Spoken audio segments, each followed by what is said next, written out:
Sports fans of Real Talk and Hoops Insight, stay in the game with NBA legend Sam Mitchell. Now you can show your love for the In the Game podcast with exclusive merch from the In the Game online store. Coffee cups, caps, grab bold t-shirts, cozy hoodies, sleek thermal drinking cups, and more. It's all with that signature Sam Mitchell swagger. Visit InTheGameStore.com today and get in the game with Sam Mitchell, because it's more than a show. It's a lifestyle on the In the Game Network.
You're in the game for the next 30 minutes or a fraction more.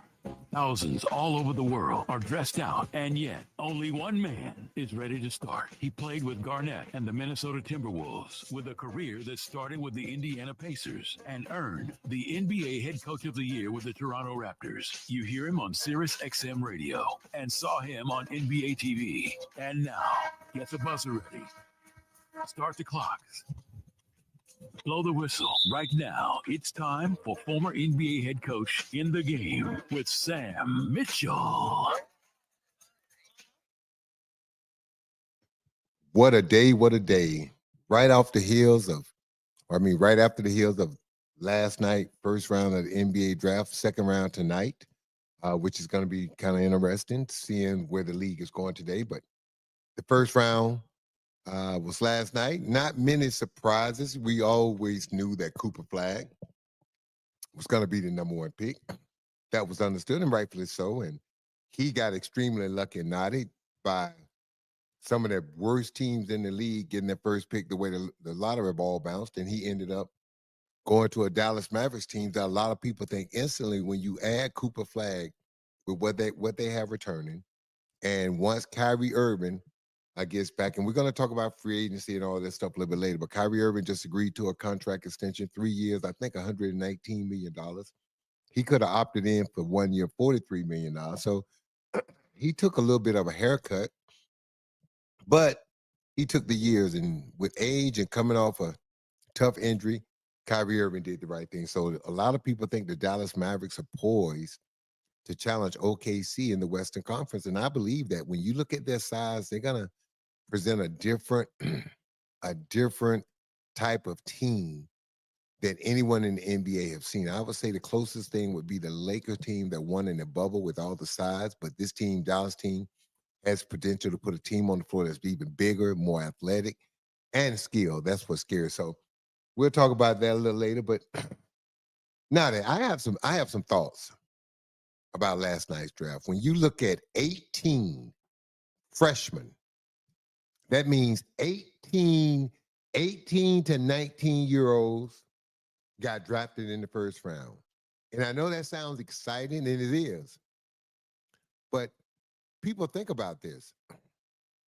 Other than LeBron James, name the last 18-year-old or freshman come 1 year out of college and dominate the NBA. Think about it now. You're going to have to think long and hard. There's been a few. Right. But this draft, to me, for all the people that kept saying this is a deep draft, no, it was a little bit top heavy, but I don't think it was as a deep draft. I think it's a lot of promise. I think there's a lot of guys in this draft that we don't know what they're going to be. They got to grow. They got to mature. They got to get stronger. I didn't see, other than Cooper Flagg and the kid, I can't remember his name, that played at Maryland. Those are the only two guys I've seen bodies physically enough that I would call it some guards. Right. But right. as far as guys 6'8", 6'9", 6'10", and we've seen how Chet Holmgren has struggled. We've seen how Victor Wembanyama has struggled. Yeah, it takes We've seen time. like a lot of these tall, skinny, thin guys, and then we've seen guards. And the first guard comes to my mind, tall, lanky, Anthony Black. He's just now starting to develop in Orlando the way they want him to, the way they Right. feel comfortable, that he understands the game, that he's strong enough, that he can handle the pressure of guys picking him up 94 feet, and that he's mature enough to be ready to contribute to an NBA team. So even though I think these young guys may be talented, I would be shocked. Other than Cooper Flagg, I'm telling you, I think we won't be able to judge this draft for at least 3 years, because I think it's some guys, they got to grow, they got to develop. And I think some of them are in for a rude awakening, understanding the grind and the toughness and the skill and how hard you have to play to be an NBA player. So congratulations to all the young men who were drafted in the first round. But I'm going to tell you something. As a guy who sat in an organization who every year they drafted over him, trying to find a guy that can beat me out of my position, and I got a list of notches on my belt. I call them notches on my sneakers, Noddy. Of all those Right. first round picks, I sent home crying because they didn't understand, man. Once you walk onto that court, we're grown ass men, dog. Right. This ain't no high school. This ain't no college. No. These grown ass men, dog. You're gonna be sitting in a circle with 30-year-olds who got wife, kids, mother-in-law take care of. They got real bills. You guys coming from college when you got your NIL money, when you riding around at 18 years old in Bentleys, okay, now you're going to have to earn that Bentley. Now, understand something. Every night you walk on that floor, they're going at you. Somebody's going at you. And the higher pick that you were, the more X's you're going to have on your back. Listen to me careful. The higher pick, the more money that you make, the more people going to come at you. Because this is how it works in the NBA. If I can outplay you, then I can go to my people and say, look, I need to be making at least what that guy's making or more. And that's what it comes out to now. So I'm excited to see these young guys go to the summer league and get their first very little taste of NBA basketball. But it's going to be an eye-opening experience for a lot of these guys. And now I'm just telling you, other than the top part of the draft, I think it'll be, again, I'm going to say it again, and I know a lot of people are not going to agree with me. But I talked to my radio partner, and he loves the talent of the draft. And I'm saying to myself, where is it? I mean, other than 3 or 4 guys, I just don't see it. I don't see, maybe out of this class, I'm going to say 3 All-Stars. And You saying gonna 3 say All-Stars 3 going forward. going forward. We may not get an All-Star because Cooper Flagg won't be an All-Star. And it won't be because he's not talented enough. It's the team that he on. Okay. Because he's not going to be expected to carry the water. You got Anthony Davis. Look at PJ Washington, Gafford, all these guys you got, and Kyrie's going to come back at some point. You got Klay Thompson. So you have all these veterans who won championship, competed for championship. Cooper Flagg is going to be expected. Let me tell you what he's going to be expected to do. Bring energy, bring toughness, get up and down the court, speed, quickness, athleticism. He should average 14, 15 points a game. He still should be rookie of the year. But now they don't need him to average 25 a game. They need him to fit a role, and which is for him Right. is good for this reason. He's not like a Kobe, where he's going to develop into a guy that can lead the league in scoring. Cooper Flag would never lead the league in scoring. That's not who he is. And in today's NBA, that's just not who he is. So when you look at, I think Cooper Flag is a guy that can one day average 20 plus, 8 to 9 rebounds, 2 or 3 assists, and be a very, very, very good all-around player. But I don't see him dominating one side of the ball. And his biggest attribute early in the season is going to be his defense and rebounding and athleticism. Because those are the things that you can bring right away. Yeah, to the but I'm court. saying, and don't get me wrong, I don't want to sound racial or nothing like that, but it's rare that you talk defense and white players. A lot of times they just don't. This has nothing to I do know. with I'm just black saying. or white. It don't. It had to everything do. with It had to do with athleticism. genetics. Exactly. No, but this the way kid, the this ability kid, to move your feet but quickly. this kid is athletic. I So, agree. I agree. Okay, and part of playing defense, if you're athletic, if you think, if you're smart, and then you go to a place with a good system, and then you look at the type of guys around him. When you look at Anthony Davis, you look at Gafford, you look at Lively, you got Klay Thompson, who knows how to play defense. These guys, defense is in a lot of these players for Dallas DNA. And Jason Kidd was a great defender Yes, he at was. that point guard position. So he has a chance, and that's the thing. Cooper Flag has a chance to be a major contributor on a championship caliber team. All these other guys, think about something. And this is what I want to talk to you about. I'm laughing about. And we was going to talk about this Tuesday, but we can get into it. What's the young man name that said he wanted to go to a bad team? He wanted to go. Ace Bailey. I was going to bring him up. Ace. My man Ace. Listen, now I'm going to say something. For all the people that want to dump on this young man, I understand where his thought process is coming from. Stay with me for a second. When I was in Minnesota and as an assistant coach, in that year we won 16 games. And Andrew Wiggins and Zach LaVine were our first round picks. We won 16 games, and Andrew Wiggins and Zach LaVine played 40 minutes every night. I don't care how bad they played. I don't care how tired they were. They played 40 minutes and got 20 shots. They learned the grind of the NBA. They learned the toughness of the NBA. They learned the no mercy of the NBA. Flip just threw them to the fire, and they learned the hard way, which is the best way to learn. And look at their careers now. Look at Zach LaVine and the type of player he's considered and the money he's made. Look at Andrew Wiggins, a champion. When they won the championship, a lot of people thought in that series he was the second best player on the floor. And then look at Karl-Anthony Towns. Been all NBA twice, max player, future Hall of Famer.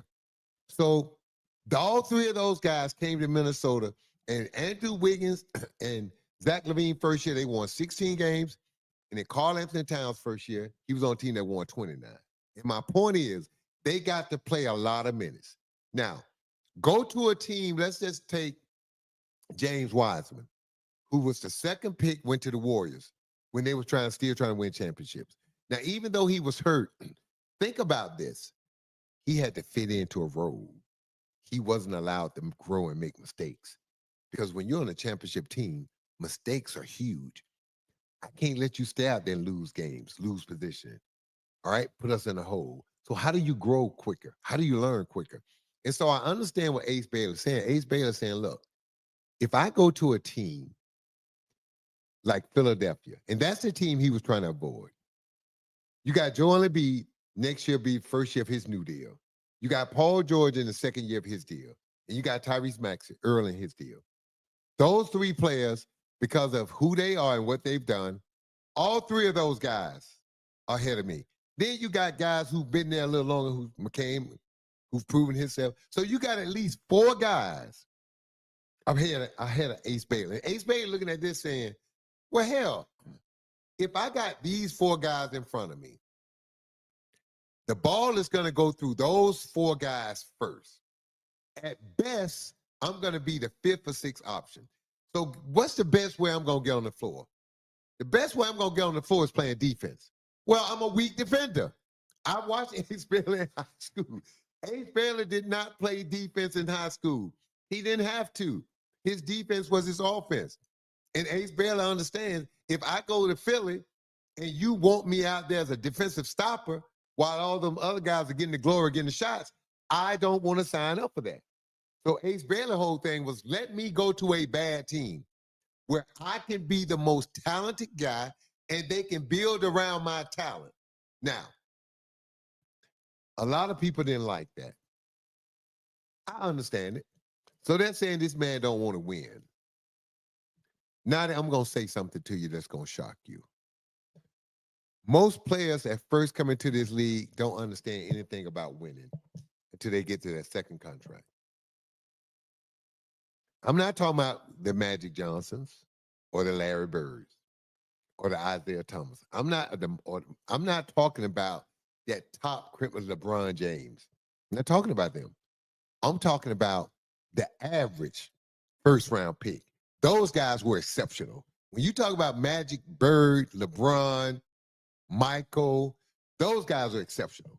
They expected to win when they first came into the league because they had won everywhere they went. How do I know that? Michael Jordan, as a freshman, hit the biggest shot, hit the game-winning shot in the NCAA championship game. Magic Johnson, Larry Bird, we saw what those two did. Then when you go to Isaiah Thomas, Indiana, IU, we know who those guys are exceptional. But when you start looking at these other guys, just the run-the-mill, and I know I'm saying this funny, but the run-the-mill first-round pick, those guys, the first thought is establishing myself to show people that I was worthy of being a first-round pick. The second thing is to show people that I have all-star caliber talent. The third thing is to show people that I can score. Listen, I ain't saying nothing about defense yet. I ain't saying nothing about making your teammates better. Because when you're a rookie, you are concerned about who? Me, which you're supposed to be. You're not a veteran. Again, we're not talking about Magic Johnson, Larry Bird coming through the door as when they walk through the door like Shaq walked through the door and sold the veterans. Let me tell y'all something, man. Shaq ain't going to be carrying on nobody luggage. Who else said that when they walked in the door? There's another guy told his teammates that, look, man, Larry Bird, man, I'm not going to be carrying y'all bags. What I'm going to be carrying is y'all heads because I'm going to bust y'all up in practice every day. And so we're not talking about those guys. We're talking about everyone else. And those guys, and think about this, Nadi. Back in the day when you was at least 22 years old coming out of college as a senior, 21, 22, these guys are 18. So at 18 years old, do you really expect these guys to be mature enough to think past themselves and think about the team and how the team function and what they're going to have to do? Do you really believe that? Right. You know, I was going to ask 18 now. because Ace Bailey, we talked about it Tuesday. That Dude, hold up. He didn't want to go to Philly. These young guys ain't playing. Not only are they saying, I want to go to a team where I can be the man. Then you have some young guys saying, I don't want to go to Charlotte because I don't want to play with LaMelo Ball. Right. So Charlotte passed him up to it for he want the teams that were on his list were Washington, Brooklyn, and New Orleans. But Utah had the 5th pick and said, even though you didn't work out with us, we take That's you. that age. But Right. guess what? But now, look now. The kid told you what he wanted. I'm not saying it's not going to work in Utah.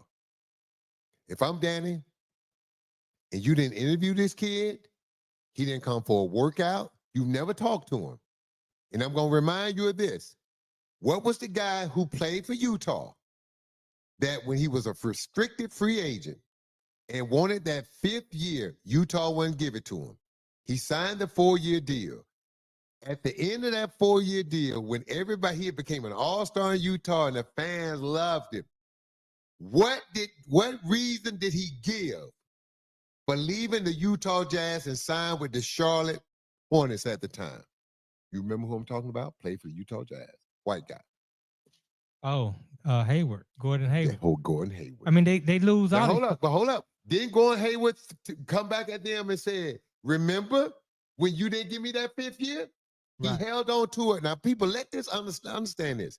He still got paid. He just didn't get the 5th year. And Utah was trying to show some financial restraint. They wasn't winning. They weren't competing for a championship, but they wanted him. So they gave him a 4-year deal. But Gordon Hayward said, because you didn't believe in me to give me that 5th year, now that I'm totally free, I'm out of here. So now remember now. Right. So don't tell me, well, we got 4 years, we got 5 years, another thing. If Ace Baylor gets there and establishes himself as he's very good, and then decides to act a fool, who you gonna be mad at? Him or yourself? You know how the fans do. Look, man. You know let how me the tell you- fans do. let me- let me They're tell you- let me loyal ask to you the a question. franchise. Let me ask you a question.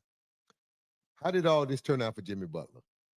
I mean, forget Jim Butler. Wait. Let's- Hold up. When Jimmy Butler went off the reservation, so to speak, Yeah, he did. they was killing him on ESPN and Fox and every other network, killing him, right? And You're right. we people in the NBA was laughing because we understood that's what you have to do to get traded. You can't be a nice guy, average 30, Right. and right. get traded. You gotta act the fool. Gotta act the fool. So everybody, can't believe Jimmy's so well professional. I'm done. You even had ex-players. I'm done with Jimmy. right. Jimmy gets to Golden State, gets his 2-year extension. Now all of a sudden, oh my God, do anybody talk about how Jimmy Butler acted to get out of Miami today? Right. Do they even Correct. mention it? They don't mention it. So what do you think? These Wait a players, look, man, they got the playbook. They're going to become disruptive. The players in the locker room gets tired of asking questions. So let me tell you what Ace Bailey will do. He'll go ball Right. because now to make him happy after he done told you this, you got to make him one of the feature players. So I mean, Exactly. it's going to be he and Laurie Marketing. Right. So this is what Danny Ainge's thinking. Man, we get here, get him. You know, we sugarcoat him, we kiss his butt, we love on him. So in order to do all those things and make him feel good about himself, you got to lie to him. Let me tell you what I mean by lie to him. You can't hold him accountable defensively. How you gonna make him better defensively? What are you gonna do when you pull him out the game for not doing something? And he look at you and say, I didn't want to be here anyway. I told you that. How do you coach somebody who told you they don't want to be there, but didn't have a choice? How do you do that? And then if it doesn't work out for you, whose fault is it? Because he can make life this, Right. and what you're banking on, he's a rookie. He don't want to do this. It can hurt his career. No, it won't. You're right. Let me tell you why it won't. If one other team, general manager, thinks that the only reason he's doing this because he don't want to be there, they'll line the weeds, they'll twiddle their thumbs, and they'll wait for him to wiggle free, and they're gonna sign him, dude. And Danny knows that. Of course. Danny is taking a risk. Now, Yeah. this may signal to me, maybe they're getting ready to finally move Marketing. Because if I'm Laura Marketing, I'm saying to myself, look, man. Well, they just gave him money though. Yeah, I'm gonna I'm gonna get my money. But I'm sitting there saying, look, we just drafted a kid that didn't want to be here. We're terrible. Right. Now we're bad. We're trying to rebuild. And in the rebuilding process, this kid don't want to be here because this kid wants to go to a place where the team is built around him. Well, right now, like it or love it, this is my team. I'm still the best player on this team. Right. That's what right. Laura Marketing thinking. Yeah. So yeah. to me, if I'm Laura Marketing, Danny, come on, man. This is the new guy you're going to build around. Trade me. Put me somewhere where I at least got a chance to look, to see what the playoffs smell like. So I can look out in the distance and Man. say, if we just win a few more games, we got a chance to make the play-in. Well, now Because you're not going to want, a veteran is not going to want to be there with a young player that don't want to be there, Wait a who minute. feels like the team should be built around marketing him. hasn't proven anything in this league. He been an It- all-star. As far as being a winner. Okay. Can You- he win you- by himself? No, that's why you draft the players that you drafted. Have Now, they hold up? Have they put anything around him that looks like winning basketball? Anything? I mean, Look I at the like- team. I- Hold up. Go back and look at the team Donovan Mitchell had around him in Utah, where they Right. had the best record in the league for 2 years in a row. Right. Well, I was gonna get to that point that Utah is good at drafting a superstar, but they couldn't keep Darren Williams. Nope. They couldn't keep Donovan Mitchell. Nope. And Ace Bailey could be a guy that they just can't keep going forward because for whatever reason, They What don't did he want to stay tell in you? Utah. Thank you. Did the young man tell you that? That's what he told you. Hey, man, what did Maya Angelou say? Better start believing people. Right. But I like the Walter Kessler. I like the Kessler draft pick that they had. He's a solid big. And I like all the that guy, is fine, the man. guy that they got at 18 last night, Walter Clayton Jr. from Florida. Yeah, we saw him, but okay. And I think he coming Okay. in out there junior or senior year, The so he's shots- ready to, oh, hold to up. play. Those shots that he was able to get off in some of those games, as the Mhm. competition got better, as the defenders got more athletic. Got to understand something, dude. Y'all ain't paying attention. The NBA is getting long. Right. The NBA ain't getting short and wide. Short and wide don't work. Why? You can't shoot over people. People don't realize Shea Gildress Alexander is 6'6.5". Did you see him, Jalen Williams, standing up there at the podium? Shea was taller. Jay Will is only 6'5.5". Shea is taller. People don't understand that. Steph Curry may be the point guard, but Steph Curry is 6'3.5", 6'4". He's got size. Size matters.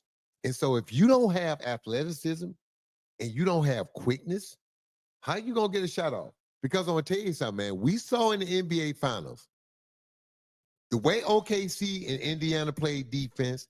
It sent out a shockwave message to everyone that you're gonna have to start playing defense in order to compete for a championship. Because OKC, if you can't defend them, you can't beat them.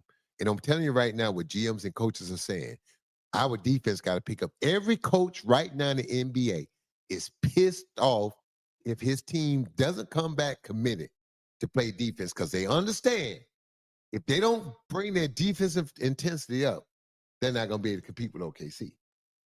They understand that. And so it's going to be hard pressed. That's why a guy like Cooper Flag will be okay in Dallas, because Dallas don't need him to get 30. Some of these other teams are going to struggle, to me, because you got young 18-year-old players, and I'm telling you where their mind is going to be. On nothing but themselves. And I understand that. Look, they're playing the music right now. We got to take a break.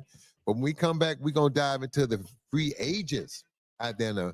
A free agent class that's not as enticing as one would like, but it's some little morsels in there. If you dig through there, find the right pieces. We'll be back with more In the Game.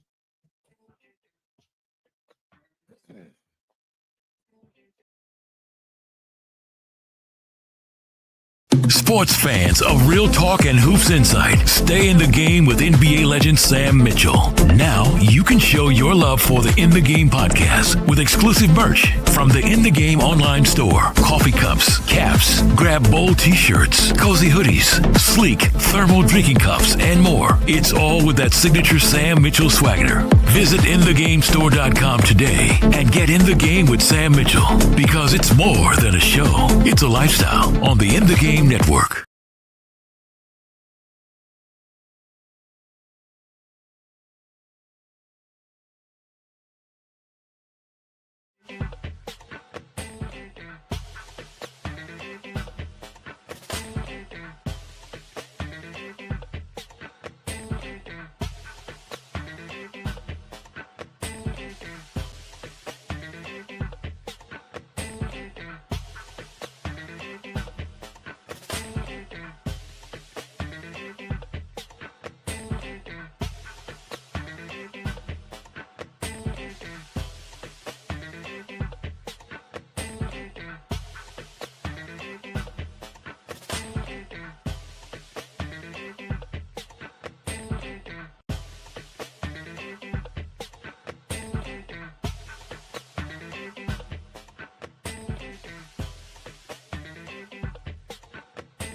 Welcome back to In the Game. I'm your host, Sam Mitchell. Don't forget to hit that like button to subscribe to In the Game Network.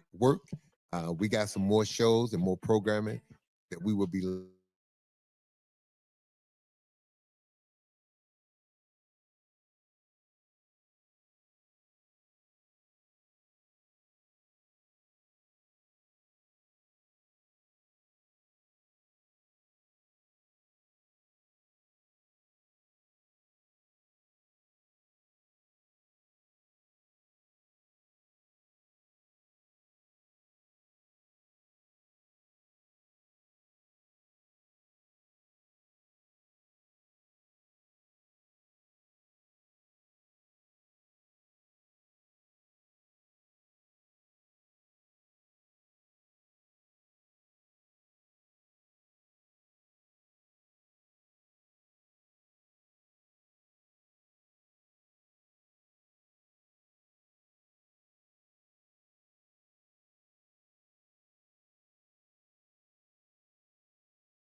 And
LeBron is made off the court. So the question is Cooper Flag. I'm going to say this. Every player drafted from here on going forward, if they reach, if let's say Cooper Flag does this, he's rookie of the year. And then somewhere in the next 3 years, he becomes an all-star that you could pencil in every year. And then let's say last year before his contract is up, not only is he an all-star, he's a first, second, or third team All-NBA, which would then put him in that different category. So I think for Cooper Flag, and I don't have the numbers in front of me, I think when he becomes available for that first contract extension, it'll be in the $400+ million range, starting at around in the 60s, right? It'll start in the 60s and go into the 70s, because we already know Shea is getting ready to sign an extension this summer that at some point it's going to be in the 70s. Right, right. So think about this. Cooper Flag is what, 19, 20 years old. So let's say at 23, he signs a 5-year, $400 and something million extension. Okay. That takes him up to 28. Now he's just not entering his prime. So let's say during those 5 years, he's first, second, or third team All-NBA 3 or 4 of those times. He's an all-star every year, and he's putting up the numbers and having the type of career that we thought. So then his next contract after that, I would assume, would be in the 80s, right? So at some point, a guy like Cooper Flag can make upwards of over $1 million per game. And it's going to come out to more than that, because in today's NBA, people, we don't play 82 games anymore. So if he made if he made 82 million, he would and plays 70 games. Look, my brain doesn't work like that. I just know it's a lot of freaking money. That's all I know. Look, more power to him. But I tell every kid now going forward, if you hit certain levels, you got a chance to make $1 billion in salary. If you just become an all-star and don't become all NBA, let's say you play 15 years, and 5 of those years, you're an all-star. You will make upwards of $500 million with ease. So think about it. If you just become a run-of-the-mill all-star every 2-3 years, you're going to make $500 million. If you become that dude like we think Cooper Flag, or like he thinks he can become, then you're going to make $1 billion+. So a guy like Cooper Flag, when you factor in his endorsements and his NBA money, if he hits certain levels, he make $2+ billion by the time he walks away from the NBA. He'll be a multi-billionaire. So really, any of these guys in this draft just about Yes. have an opportunity. All of them. If they can. If they hit certain, perform. all of them. If they become rookie of the year, not necessarily rookie of the year, become an all-star, first, second, or third team All-NBA. Think about this. Think about the kid and the young man in Memphis, Jaren Jackson Jr. One vote away, I think, from being third team Right, All-NBA. right. Yeah. Which would have gave him a chance to earn another 100 and some plus million in his contract extension. So yeah, so it's important, man. These things are important. One vote cost you 150, cost Jaren Jackson Jr. Upwards of $150 million in his next extension. And look at Shea. We talked about it. Shea about to get paid, bro. Oh yeah. Well deserved. Luca Well getting deserved. paid this summer, but he's not getting paid like Shea for this reason. Luca got traded. Right. That's right. why Luca. Now think about this. If Luca gonna be pissed, he can be mad at Dallas because he was in line for a huge extension. But think about why they traded you. You have nobody to be upset with but yourself. If from all the things I've seen online, Luca's in great shape. He's been working he out. looks better. If only he would have did, and this is what's funny, Nadi. You're supposed to be in shape. You're supposed to look like a pro. You're supposed to look good. You're not supposed to look like a janitor or an electrician or a roofer in your basketball uniform. You're not supposed to look like you're a glazed turkey. You're supposed to be in shape. So think about it. Everybody's going crazy. Luca is doing what he's supposed to do. You're supposed to get your body in shape so it can perform at its maximum level. That's what every athlete is contractually supposed to do. That's your contract. That's the number one thing in your contract is to show up in shape, ready to play. Think about what JJ Redick is saying. Our team got to show up and be in championship shape. I would have a problem with Coach Redick if I was on the team. Who? Coach. I know LeBron's in shape. I know that. So who got to get? See, I don't like this. We. No. Who are the guys? Now, you don't have to call them out publicly. You can call them in your office, or better yet, why don't you just say, we have some guys on our team that haven't understood the commitment it takes on and off the court to win a championship, to compete for a championship. That's a better statement. But when you say we, that's coward. Players, and JJ knows this because JJ was a player. And JJ was one of those players that called a weak coach to the mat. Players, and JJ knows this, we don't like that we stuff because we are all not out of shape. Is he playing that fine line between, I mean, you got to coach a superstar player, but you don't want to. Nope. Let me tell you what I learned about superstars. Okay. And I played with a few.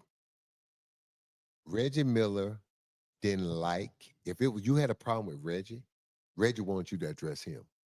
Because Reggie knew what it does. Let me tell you what it does, Nadi. When you don't address the team up front, and when you're going to start, see, this is why you don't call people out in public. This is why you do all this behind closed doors. He didn't have to make the statement, we are not in championship shape, right? He could have said that to his players, right? Right. He could have said that in his exit meeting, one-on-one. You are not in shape for us to be a champion, right? Which he may have done. But why did we need to hear that? Because when you say we, you're saying all of us. Now, as a reporter, I walk up to LeBron James and said, Coach said, y'all not in shape. LeBron gonna be like, man, you need to go ask Coach who he's talking about. Because I know I'm in shape. You see what I'm saying? Look, man, if you got a problem, so Reggie Miller didn't like that. Kevin Garnett would bite a coach head off if you didn't direct him straight up like a man, man to man. He didn't like that because they understood when you do that, you're basically turning your teammates against him. Because now what you're saying, I'll call everybody out. And when it's time to call him out, I use a general term like we. But if it was the 12th man on the team doing something wrong, or the 9th man, I get in his ass. I tell him. But now everybody in the free world know he's talking about Luka. Right. So why don't you do this? You tell Luka that in his exit meeting, and you don't make a statement to the media that we are not in shape. Now you can say this as a coach, I got to do a better job of impressing upon our players how important it is to be in the maximum shape so you can give the maximum effort. I got to do a better job as a coach of impressing that upon them. You can say it a lot of different ways, but when you say we, who is we? So you're talking about the whole team. I take offense. If I go home every summer, I watch what I eat, I work out, I hit my target weight, I keep my body fat low, I'm in shape to be a pro. I take offense to a coach saying I'm not in shape because now you're questioning my professionalism. And to me, as a player, that's the one thing. No. You can get mad at me. Now, back in the day when I first came in the league, if another coach asked about another player on the team and the word came back was that he's a pro, the coach didn't need no more information. Like if the guy asked me, hey, Coach Mitchell, what kind of guy is Noddy? Hey, man, Noddy's a pro. They're not going to ask me nothing else about you. Nothing. Because by me saying you're a pro, that means you show up, you're in shape, mentally and physically you're ready, you're coachable. It's a whole litany of things that it says about you when I just say he's a pro. And people don't understand that. And so I would have taken offense to it and for the coach to say something like that in such a broad term. But that being said, it's a lot. It's not just the Lakers. Dude, it's a commitment to playing like Indiana and OKC, to play hard on both sides of the ball every possession, to make a hard cut, to drag the defense just to get a teammate a shot. It's hard to do that. Like, you have to ingrain that. And I say this about OKC, and I respect their coach, Mark Daigneault, for this. The way they play in the game, Nadi, you have to practice like that every day. That's not a switch. That's ingrained in them. Ask Pat Riley. Pat Riley practices were brutal, were hard. Ask him why. Because he wanted the game to feel easier. When I played in college, our practices were 2.5, 3 hours of hell. When we got to the games, Nadi, practice was easy. I mean, the games were easy because we went so hard in practice. Easy. When I played for the Timberwolves, Bill Musselman expansion team, man, we played so hard. We won 29 games as an expansion team, Nadi. Let that resonate. 29 games. And we was in like another 22 games where the score was 5 points or less. That's how hard we played. I remember now that God bless the dead. We're playing the Portland Trail Blazers, Kevin Duckworth. And now that when we would play Portland, this is when Portland was expected to win championship. The games would be in the 80s because we would milk the shot clock and we foul you on every possession. If you had a layup, you can foul. We didn't care. I remember one night we're playing Kevin Duckworth. They throw the ball into the post and we trap him. And he started screaming, I hate playing against y'all. Y'all hard playing MFs. I just hate it. Y'all play too effing hard. And we just broke out laughing and kept attacking him, right? And it took a commitment. But now my point is we practice like that every day. So I know for OKC to play that way with that intensity and that hard every day, that's ingrained in them. That's who they are. And if you're going to beat them, if you're any of the other 29 NBA teams, you are fooling yourself if you're going to think you're going to beat OKC and not bring maximum effort. That being said, Nadi, I understand why some of these kids are doing some of the things they're doing. Now, this is the one, I want to get your take on this. Playing with LaMelo Ball in Charlotte. What do you think about? Now, they didn't say who, and I'm glad they didn't. What is your take on that? And if you're LaMelo, should that bother you, or do you just brush it off? Well, LaMelo seems to be a different type of cat, but I think winning matters. But he never won. No, he hasn't won. He ain't played a lot of games since he's been there. Right, He's he been hurt hasn't a lot. stayed healthy. But he's gotten a lot of money. He's got a lot of fanfare. And when he plays, he shoots a lot of shots. He's an exciting player to watch. I like watching him. What they do? What they do for everybody? What they do for the organization and the other teammates? Exactly. But at some point, you're getting yours. You're getting your money. You're getting your fame. I believe it's if he's a guy who has a winning mentality, if he wants to win, he has the talent and the tools Let me capable ask you this. of winning. Not that it should bother him, but should he stop and think about a little bit that people, because think about it from this standpoint.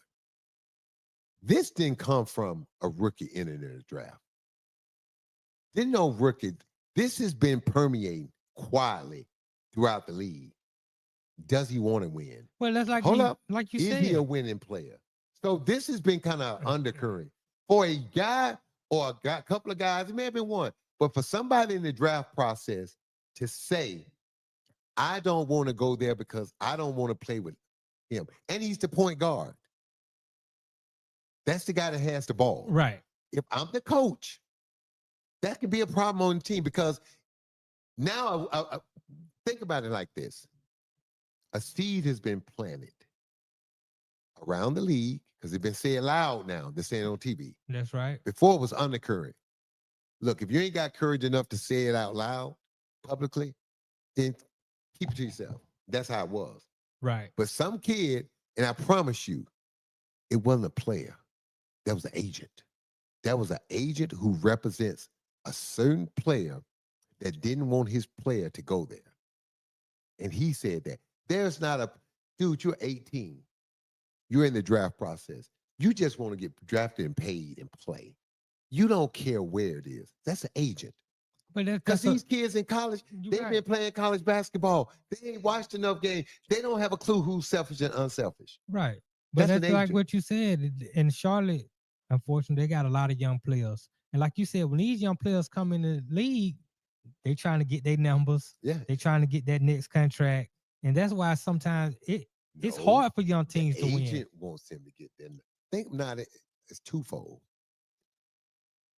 The agent is going to do all this because he don't get paid unless you get that second contract. Really paid. Now listen, a lot of guys, if you're drafted in the first round, your salary is slotted.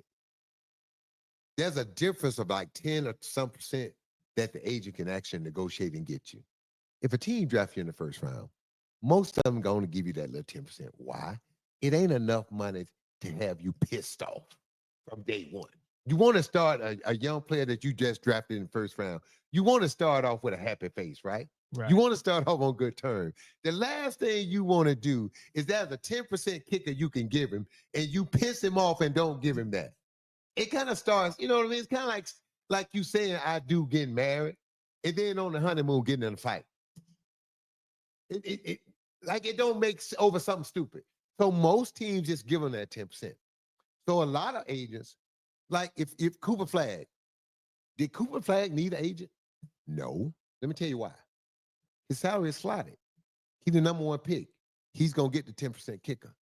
He didn't need an agent. Now, so chances are Cooper Flagg agent won't make one dime off of this contract. Why? It's slotted. There's nothing to negotiate. The NBA changed that. Remember when Grant Hill and Glenn Robinson and all them was coming out, guys were signing 8 years, $80 million big contract? Right. Then it was a difference. You need an agent could do that. It wasn't no slotted. That's why the NBA slotted it and did it this way. You know why? Because you had rookies coming in the league making more than guys who've been 5, 6, 7-year all-stars. That ain't gonna work. Hold up, coach. I done made the all-stars team 5 times, and this guy gonna make double what I'm making, and he a rookie? Okay. Let me tell you how this gonna work. All the stuff you've been putting on my plate, put on his. That's just how it works. So the NBA stopped that.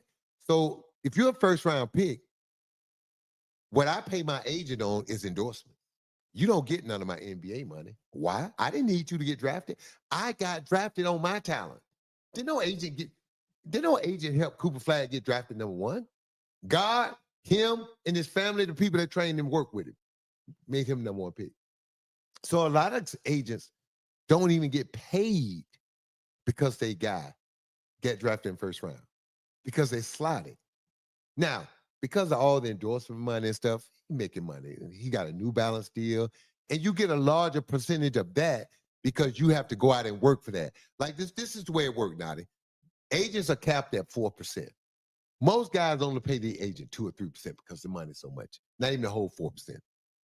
With the money that's uncapped that you got to go get, endorsement money, most agents charge 10 to 20% of that. Why?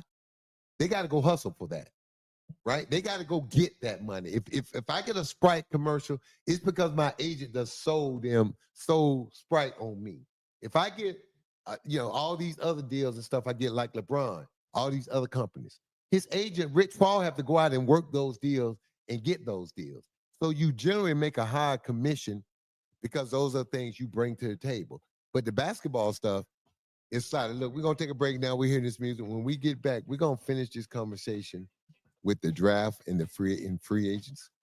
You listen to In the Game with Sam Mitchell. We'll be right back.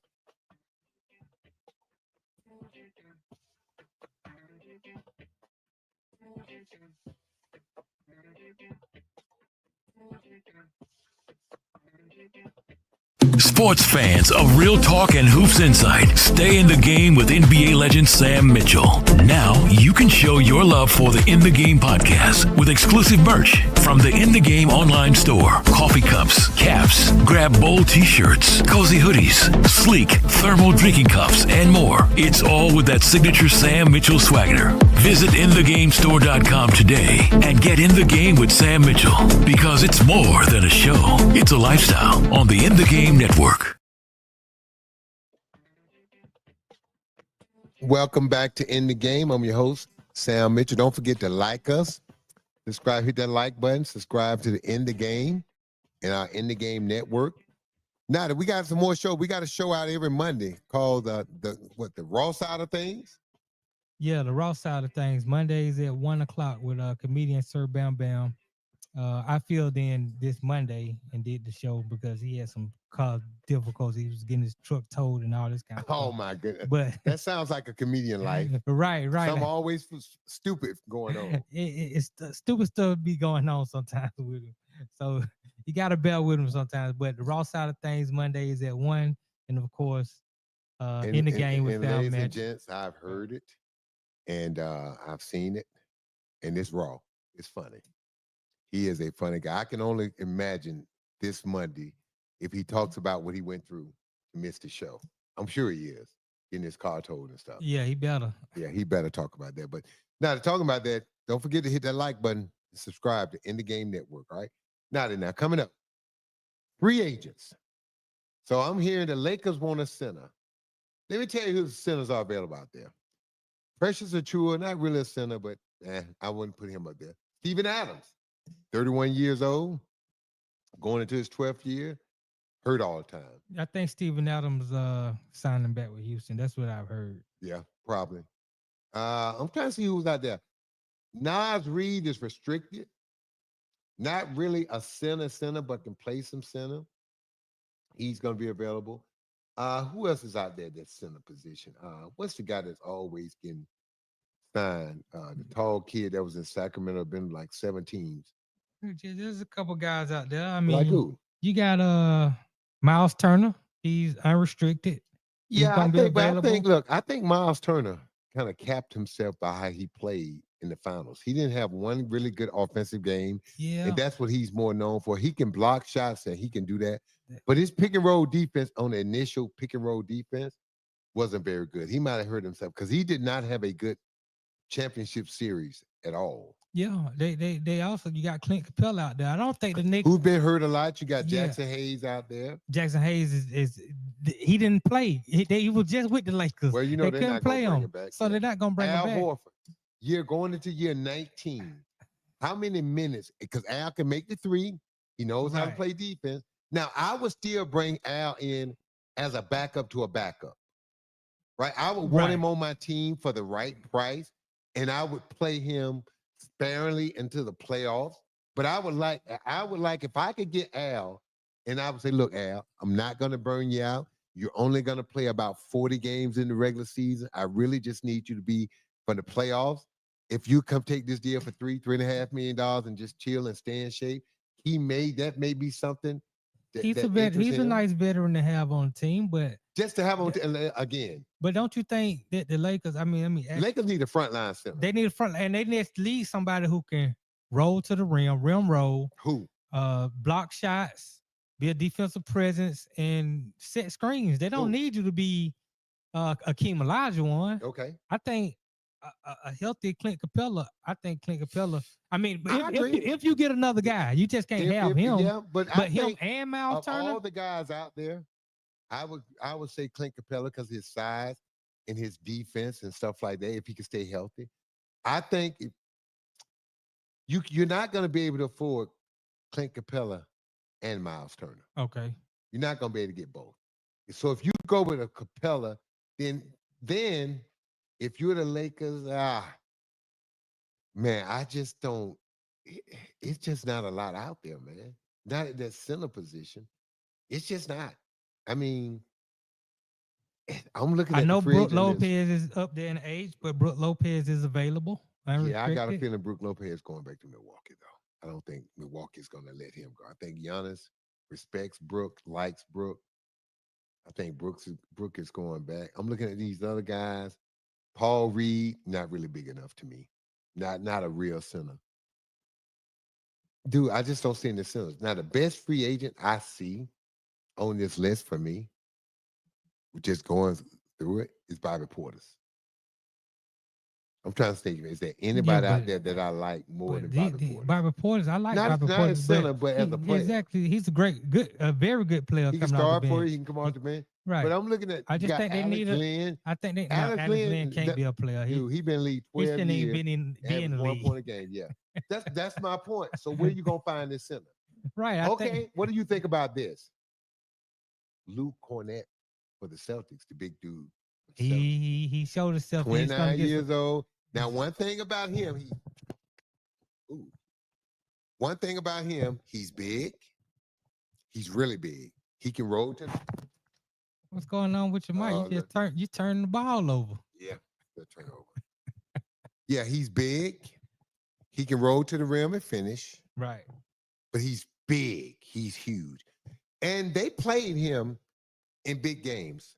I would, of all the guys out there, for the right price, I would look at him. Right. Well, OKC showed that, and I thought when they signed Hartenstein over the offseason, I think they gave Hartenstein 3 years, $87 million. I was like, wow. No, 30 million a year, something like that. Yeah, I was like, wow, they gave him a buttload of money, but it turned to be a championship. It did. It so was worth every penny. They won a championship. Does that change the value of a guy like Clint Capella or Miles Turner or even a Luke Cornett? No. Because he's younger. He hasn't been as hurt as much. Of all the guys, I tell you what I would try to do. I would see, could I get Capella and Cornett if I was the Lakers? Whatever that money is, I would see could I split it between them. But this is the problem. Somebody out there may overpay one of those guys a little bit just to get them on the team. Right. You got to look at who else needs a big guy. Right. So, but if I was those guys, I would definitely look at the Lakers. But other than that, there's no one out there. And then you look at the other free agents who can come out and help you. You know, I like Jonathan Kuminga as a forward that can score. But is he struggled. Yes. And this is what Steve Kerr said. Basically, Steve Kerr said he was playing selfish.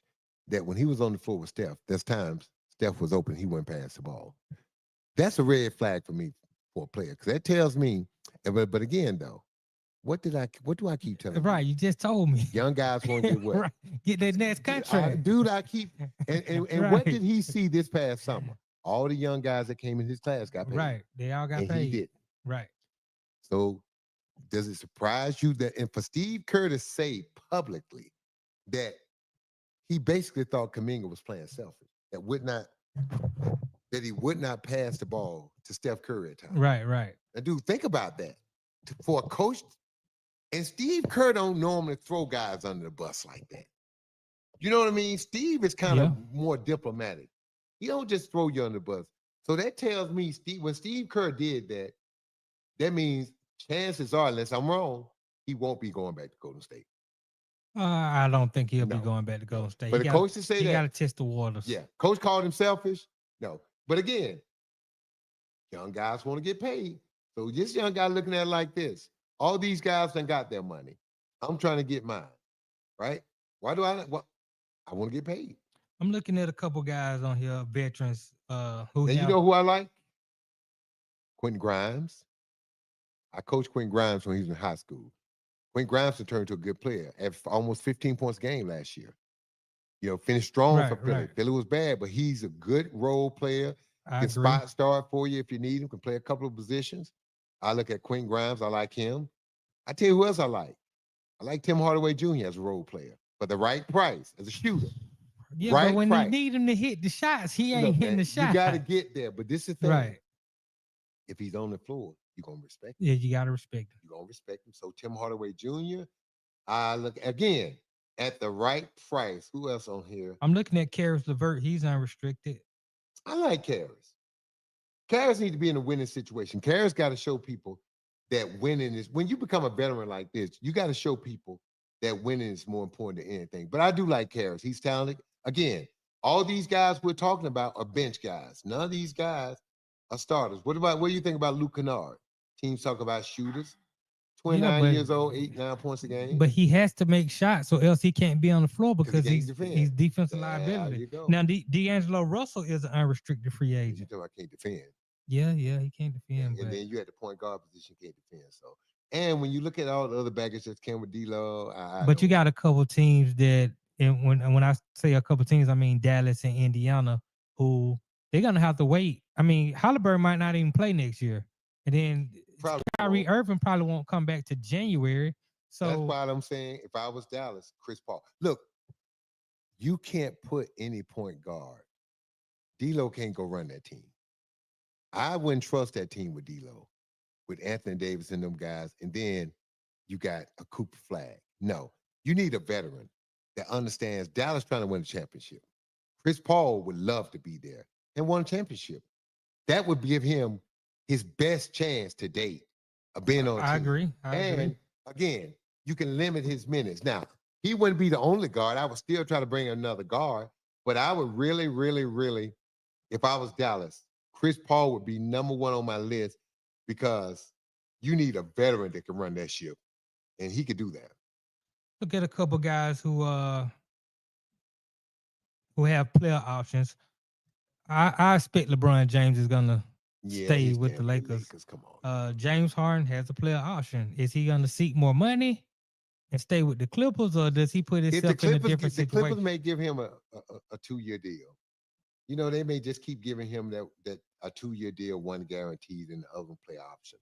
Julius Randle, is he gonna capitalize on his situation? I would imagine Minnesota got to bring him back. They either got to bring him back or Nas.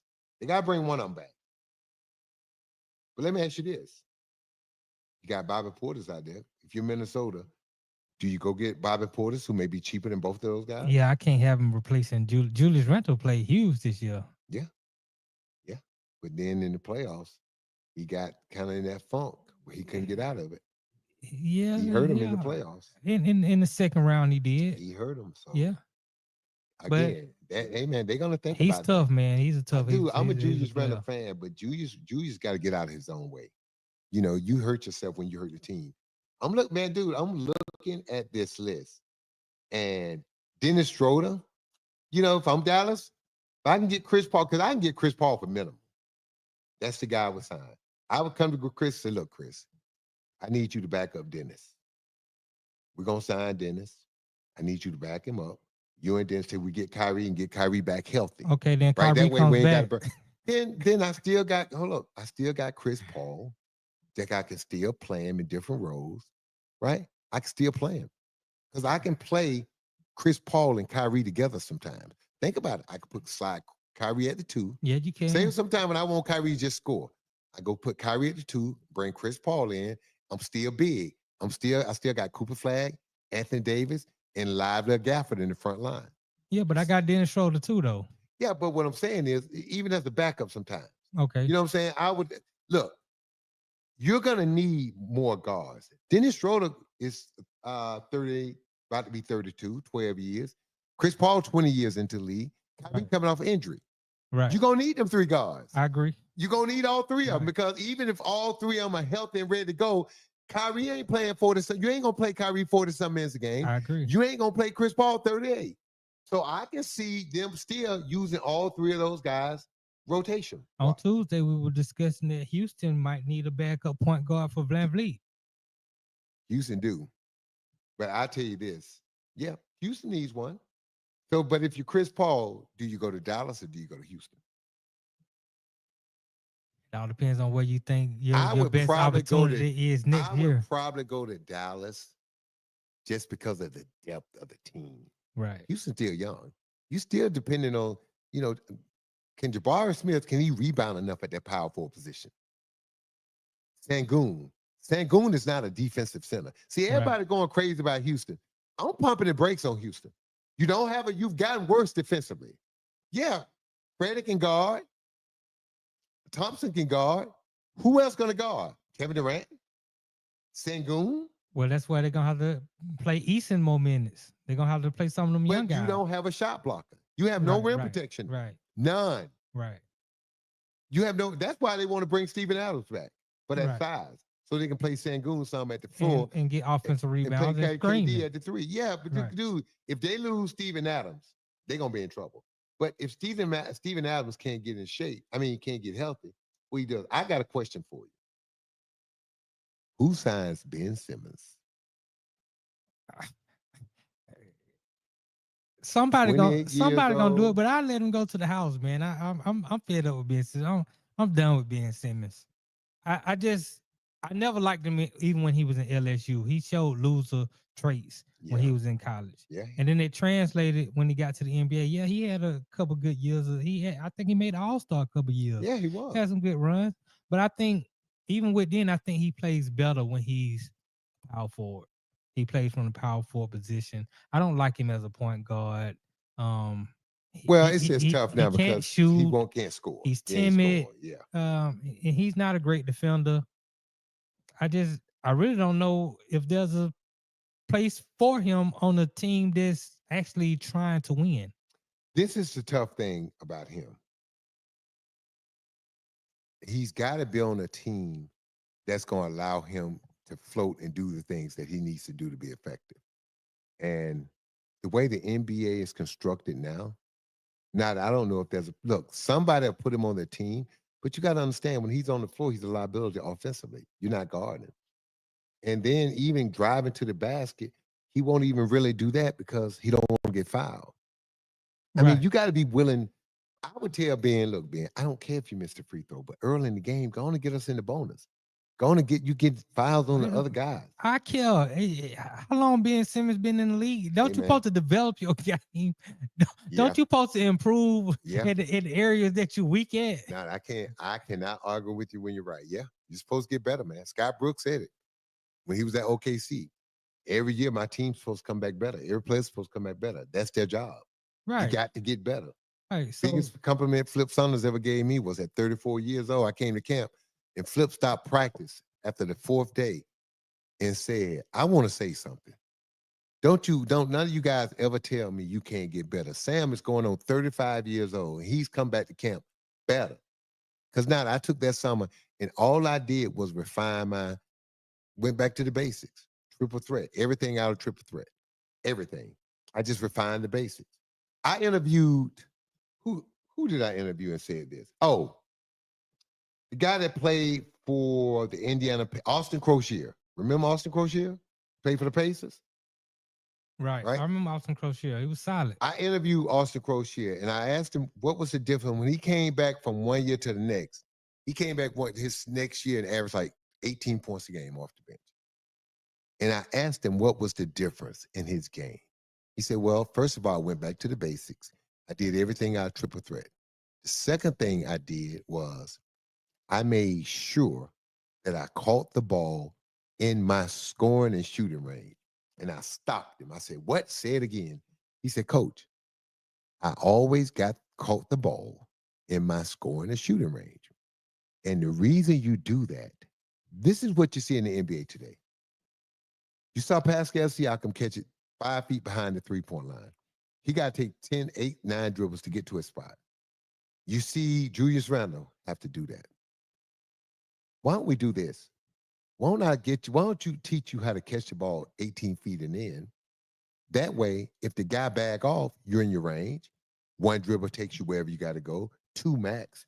You see what I'm saying, Nadi? Right. To me, and that's the thing that Kevin Durant does better than anybody. Kevin Durant catches the ball where he wants to catch it. If I don't care how good you are, if I got to take 4 or 5 dribbles to get to my spot as a defender, I'm gonna beat you most of the time. I agree. Because by the time that 4 or 5 dribble, I'm gonna get a piece of that ball. I'm gonna knock you off balance. I got plenty of time. You take 4 or 5 dribbles, but anytime you got to take just 1 or 2 dribbles to get to your spot, I'm in trouble. I can't guard you. Let me ask you, how good is the second round of the NBA draft? Do you expect? No, Because I was like, I'm not feeling now, like watching. this is why I didn't think the first round was good deep. This is why the second round is about to get worse. Okay. Think of it from this standpoint, and this is gonna be the last thing we talk about before we get out here. Think of it from this standpoint. If you're a second round pick now, and you can stay in college, and you can get $1 million NIL,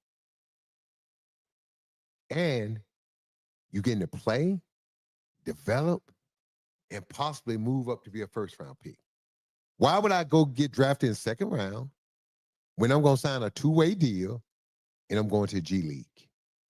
Why would I sign up for that when I can get $1 million and play in college and get better and one day become a first round pick?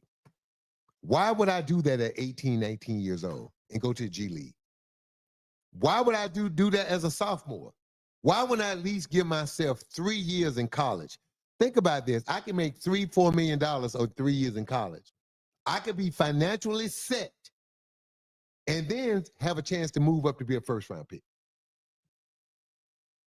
Why would I do that and go grind it or be a second round pick and grind it out in the G League? Why? So what we're about to see, you know how second round picks used to be so valuable? Yeah. They're not going to be valuable. They're not going to be as valuable because guys are going to start staying in school. Now, what you may see, and this could be a backlash from that, by guys staying in school longer, they're going to do what? They're gonna get better. They're gonna get better. They're going to develop. They're going Right. to get stronger. They're going to get smarter. They're going to get better. Right? Right. And then they're going to keep their confidence. Dude, if you get drafted in the second round and you go to the G League and get your ass handed to you and you lose your confidence, now what? I'm getting ready to start training a kid Monday. Played at Kentucky, 6'10". I'm not going to give you his name. Can shoot, can play. You know what he told me? 25 years old. He's a coach. The time I spent in the G League killed my confidence because I wasn't getting to play. And then when I got to play, I didn't play well. So I was putting too much pressure on myself. Killed my confidence. Got a question from the chat. Okay. This from DJ Chuck. Sam Minotti, how do you feel about the Lakers moving up from 55 to 45 with the Bulls and giving them cash considerations? Nothing. From 55 to 45, nothing. Second round, nothing. Right. What are the odds? Dude, what are the odds you after the first 10 picks, what are the odds you going to find somebody? You got 18 players that freshmen got drafted. So Right. everybody that had a first round pick are not going to do anything for anybody. Nothing. Nothing Why at would all. they even do that for? What are they Maybe looking for? Dude, think about something. So you're betting on a guy that he's gonna still be there 15 picks. Or maybe they get ready to use this as part of a trade. Maybe somebody wanted a higher second round pick and told the Lakers to go buy that pick for me. Because the Lakers basically bought the pick. Right. Now think about the other team didn't want it. The Lakers gave him what, $3 million for it, something like that. I think that's the price now for a second round pick. When I was in league, a first round pick was $3 million. A second round pick was $250,000. So Right. You want to bring in nothing. I don't think it's gonna do nothing. Edgar. What's going on, Edgar? Edgar, do you have? Hey, can you hear me? Yeah, we got hear you. What's going on? I want to know, my question is, since we got the center from Boston and everything, how the Hawks looking, Coach? Is he gonna be healthy to play? Yeah, we didn't talk about that. The Hawks traded for Porzingis, and then we didn't talk about this. Look at the purge that's going on in Boston. Tatum gets hurt. I told you. Right. Dude, I kept telling people, all the Boston Celtics, they just going to bite the bullet. They just going to pay the luxury tax. Okay. Dude, what people don't understand, all that money is coming off somebody's bottom line. It's coming out of somebody's pocket. And I keep telling people, yeah, owners want to win championship. Let me ask you a question, Nadi. Edgar, do y'all think owners want to win a championship or do they want to make a lot of money? They want to make a lot of money. Some of them, most of them. But Right. a guy like in LA, the LA Clippers owner, he's so rich. Right. He want to win championship. Okay. Depends on where you are. I mean, financially. championships do bring your organization They do. prestige. They do. And then you can make more But money. what I'm saying is, you got to understand the mentality. The owners, their whole life, they judge winning on making money. Right.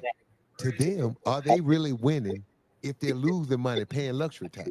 And then this is the old saying Wayne Emmett used to say all the time. You better be careful in the NBA paying other teams to play. See, when you pay that luxury tax money, it gets divided up among the other teams. So you're basically paying them to catch up with you. You don't want to do that. Looking at the landscape of the league this year, you saw OKC and Indiana make it to the NBA Finals. The way Sam Presti was able to construct the team, they're not into the luxury tax Nope. and still was able to win the championship. Do you think that will change the way a lot of these? Thank God. Because hopefully now teams stop going out overpaying overpriced veterans. Stop doing it. Look, man, we just saw this. The second youngest team won a championship. Not no old team, not no veteran team. All these people tell me, oh, you need veterans. Where they at on OKC team? Where are they? None. Zero. Where are those old guys everybody said you got to have? They didn't have them. Right. No. Look at Indiana. Where are those old guys? Indiana have a bunch of old guys on the team. They Right. have veterans, right? The Right. guy been lead, Miles Turner, Right. but old guys. So again, that's why I'm not high on some of these. That's why I don't think the Lakers gonna win. That's why I don't think the Houston Rockets gonna win a championship with Kevin Durant. That's why I don't think Philadelphia's gonna win. That's why I don't think Milwaukee's gonna win championships. Why? Dude, everybody keeps saying, well, if they can only be healthy when they get to the playoffs. You and I talked about this Tuesday. Steph Curry was healthy going to the playoffs. He got hurt in the playoffs. Because you're playing back to back. You're playing 40 minutes. And now this is another thing. You're playing as hard as you can. So think about this. When you old and you're not used to going that hard every minute you on the floor, what's gonna happen? Right. Thank you. See, that's what people don't factor in. Well, if I hold him out, if he only plays 50 games, if I watch his minutes, but this is what's gonna happen. When I ramp him up for 42 minutes a game, and he's playing hard on both ends of the ball, if you're not used to doing that, if your body's not used to doing that, if you ain't trained to do that, then you're not going to hold up. So how do you see now that that's what they're missing? You can't protect the guy because at some point you got to unleash him and let him go. You're And right. when you do that, you can't protect him. Right. Mm-hmm. Good seeing you, Edgar. What, you got something else for us, Edgar? Yeah, I wanted to ask the coach another question. In terms of, are we getting ready to go? I hear the music. We got to go? Yeah, okay. Go Well, ahead.